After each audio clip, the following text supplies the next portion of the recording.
नमस्कार साथियों, स्वागत है एक बार फिर से आप सभी का आपके अपने YouTube प्लेटफॉर्म यूपी संगम बाय एमडी क्लासेस पर। बहुत बहुत स्वागत है दोस्तों। तो कुछ सुखद खबरों के साथ हाजिर हैं आपके सामने एक बार फिर से यूपीपीएससी आरओ के नोटिफिकेशन को लेकर, और इसकी तैयारी किस प्रकार से किस स्ट्रेटजी के साथ एक सही दिशा में करी जाए, इस पर भी हम बात करेंगे। साथ में इस पर भी बात करेंगे कि आपके पास कितना समय है अपनी तैयारी के लिए और कब तक एग्जाम होने की संभावना है। जी हां, संभावना ही है क्योंकि अभी फाइनल कोई एग्जाम डेट नहीं आई है। सबसे पहले तो नोटिफिकेशन की ही बात कर लें, अभी नोटिफिकेशन ही नहीं आया है। नोटिफिकेशन की बात करें तो इस तरह की जो न्यूज़पेपर की कटिंग है वो आपने हो सकता है देखा हो, जिसमें ये मेंशन है कि जल्द होगी आरओ एआरओ की भर्ती। इसमें जो मेन बातें समझनी है वो आपको वो क्या है, तो समझेंगे कि लिखा है कि यूपी पीएससी को कई माह पहले मिल चुका है रिक्त पदों का अधियाचन। मतलब ये वाली लाइन जो है ये तो हर कोई मान रहा है कि अधियाचन भाई आयोग को मिल चुका है। तो इसमें कोई दो राय नहीं है कि नोटिफिकेशन आना है और एग्जाम होना है और सिलेक्शन भी आपको लेना है। तो अधियाचन मिल चुका है पदों का, तो मतलब वैकेंसी निश्चित रूप से आनी है। तो मामला फंसा कहां है, आखिर क्यों वैकेंसी के लिए नोटिफिकेशन नहीं आ रहा है, तो वो मामला मुख्य रूप से यहां आप देखेंगे तो मेंशन है कि आरओ की नई भर्ती के लिए विज्ञापन जल्द आने की उम्मीद है। शासन स्तर से जल्द ही समकक्ष अर्हता को लेकर स्थिति स्पष्ट की जा सकती है।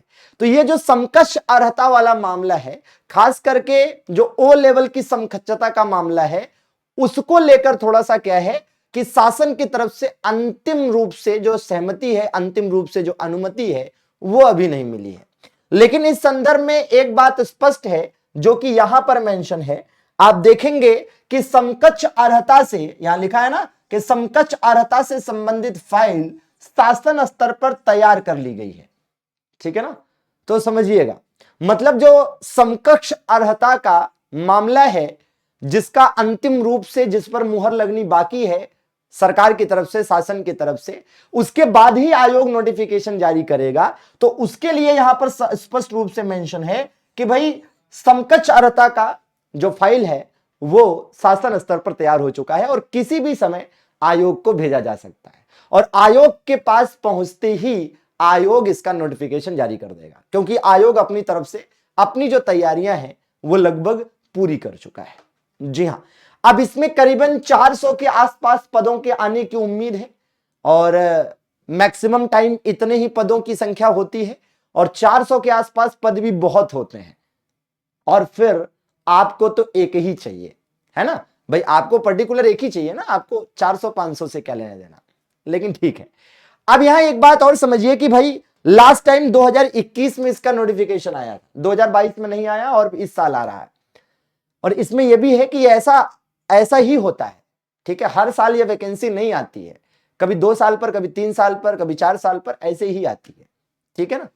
अच्छा, अब इसकी तैयारी के लिए हम आपको लगातार देख पा रहे होंगे आप कि इस चैनल पर डेली रात को 9 बजे अभी पर्यावरण एवं पारिस्थितिकी की क्लास चल रही है, और रात को 10 बजे भारतीय इतिहास की क्लास आपको नियमित रूप से दी जा रही है, वो भी पूर्वावलोकन की क्लास हम आपको दे रहे हैं।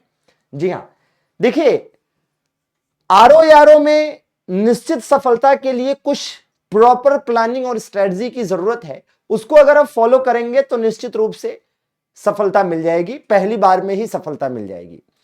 और ऐसे छात्र जिनका दूसरा या तीसरा अटेम्प्ट होगा, उन्हें अपनी वीकनेसेस पर काम करने की जरूरत है कि आखिर कौन सी वो क्षेत्र हैं जहां कमियां रह जा रही है, उन पर काम कर लीजिए। और इस पर भी थोड़ा सा काम कर लीजिए कि क्या जो रणनीति आपने बनाई है, जिस रणनीति से आपने पिछले एग्जाम दिए हैं, क्या उस रणनीति में कहीं कोई कमी तो नहीं रह गई। बस उन्हीं कमियों को दूर कर लीजिए और सफलता मिल जाएगी। अब देखिए, बेस्ट स्ट्रेटजी जिसको मैं अपनी शब्दों में कहता हूं, सफलता का सप्तऋषि फॉर्मूला। यह सफलता का सप्तऋषि फॉर्मूला है कि अगर आपको आरओ ही नहीं, किसी भी एग्जाम में सफलता चाहिए, तो सबसे पहले आपको एग्जाम का पैटर्न समझना चाहिए, जो कि इस चैनल पर बताया जा चुका है। आपको सिलेबस समझना चाहिए, यह भी आपको बताया जा चुका है। भाई एग्जाम पैटर्न मतलब प्री मेंस में कितने एग्जाम होते हैं, कितने पेपर होते हैं। ठीक है, मतलब एग्जाम पैटर्न का मतलब हो गया कि प्री होता है, मेंस होता है, और उसमें कितने कितने पेपर होते हैं, किस किस सब्जेक्ट के पेपर होते हैं। जब सिलेबस की बात करेंगे तो सिलेबस में आपको डिटेल में जानना चाहिए कि हाँ भैया किस पेपर के अंतर्गत कौन कौन से सब्जेक्ट आते हैं और उसमें कौन कौन से चैप्टर आते हैं। ठीक है, प्रीवियस ईयर की कट ऑफ की एनालिसिस जरूरी है ताकि आप अपना एक क्या कर सकें भाई, ये समझ सके कि हाँ भाई क्या स्थिति रहती है और किस प्रकार से लोगों को कितने मार्क्स लाने पर सिलेक्शन मिलता है। फिर सब्जेक्ट वाइज वेटेज जानना जरूरी है कि किस सब्जेक्ट का महत्व कितना कम या ज्यादा है, उसी हिसाब से आप अपना एक टारगेट सेट करेंगे। ठीक है, और उसके बाद आप अपना एक प्रॉपर प्लानिंग के साथ है ना आगे बढ़ेंगे और उसको उस प्लानिंग को एग्जीक्यूट करेंगे, उसको वास्तव में धरातल पर लाएंगे और मेहनत करके सफलता ले लेंगे। ठीक है ना, तो याद रहे कि एग्जाम पैटर्न जानना है, फिर सिलेबस जानना है, फिर प्रीवियस ईयर की कट ऑफ जानना है, सब्जेक्ट वाइज वेटेज जानना है, टारगेट सेट करना है और प्लानिंग करके उसको एग्जीक्यूशन पर लग जाना है। अब देखिएगा, चूंकि लास्ट ईयर का कट ऑफ की बात करें 2021 का, ठीक है, मोटी मोटा 2021 जो कि निकटतम वाला लास्ट जो एग्जाम हुआ था यही था, तो उसमें जनरल ओबीसी की कट ऑफ 125 से 130 गई थी।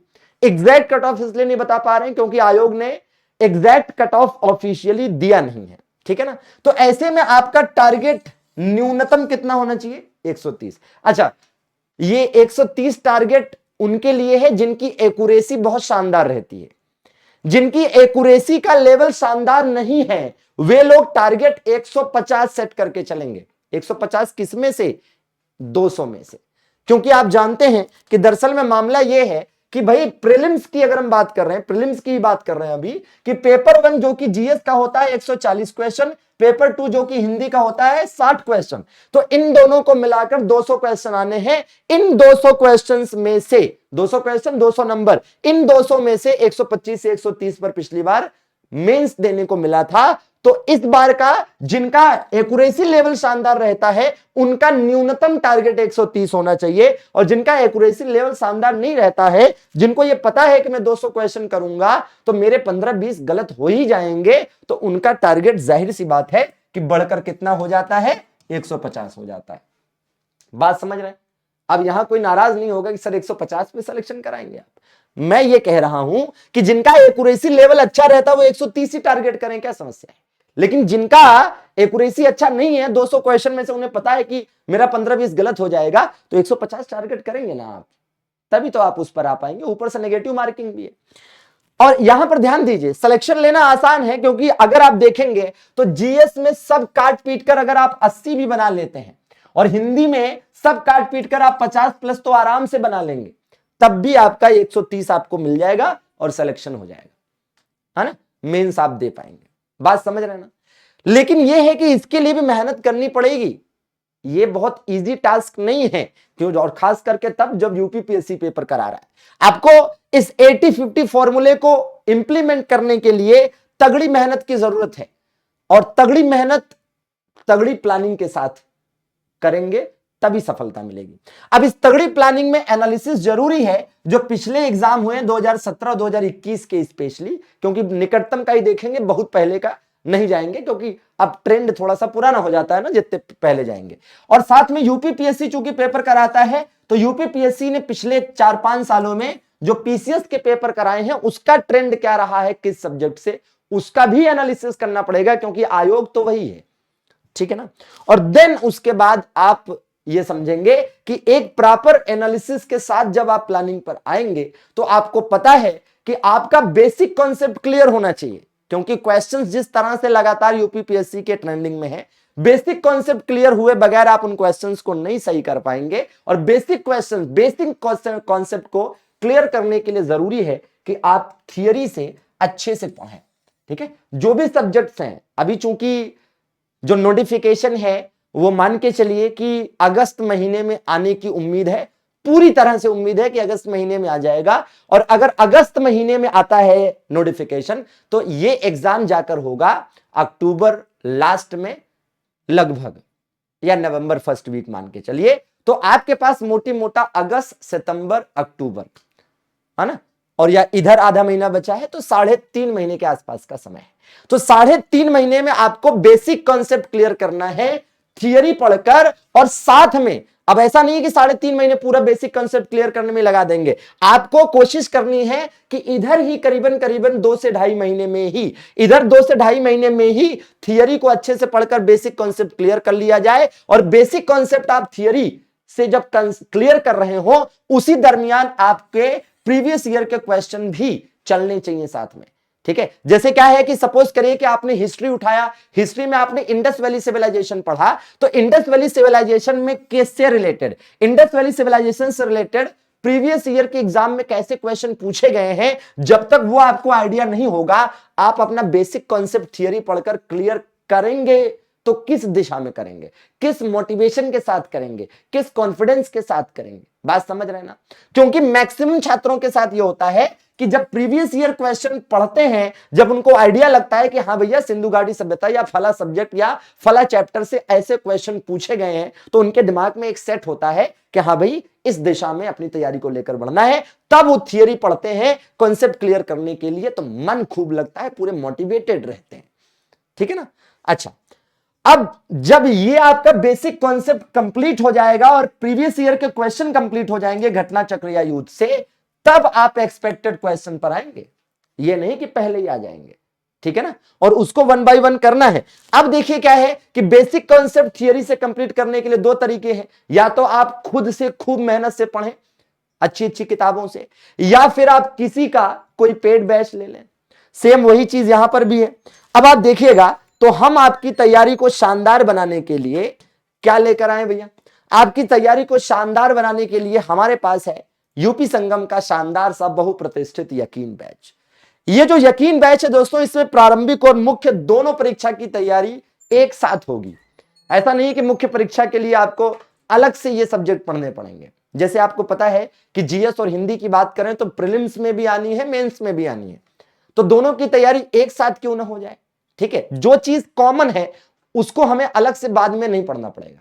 ठीक है ना, तो आप समझिएगा कि यकीन बैच में आप देखेंगे तो दोस्तों डेली सुबह 10 बजे ज्योग्राफी की क्लास, 12 बजे साइंस की क्लास, 1:30 बजे हिस्ट्री की क्लास और 4 बजे हिंदी की क्लास, ये 4 क्लासेस नियमित रूप से दी जा रही हैं। और इस क्लास में जो भी चीजें हम दे रहे हैं ये एकदम बिल्कुल प्रारंभिक और मुख्य परीक्षा दोनों को ध्यान में रखते हुए हैं। और इस बैच में प्रारंभिक परीक्षा के साथ साथ मुख्य परीक्षा की तैयारी भी होगी। और स्पष्ट कर दें कि निबंध लेखन और पत्राचार भी आपको इस कोर्स में पढ़ने को मिलेगा, उसके लिए कोई अलग से बैच हम नहीं लाएंगे। ये बैच बेहद कम फी में है दोस्त, मात्र 999 में।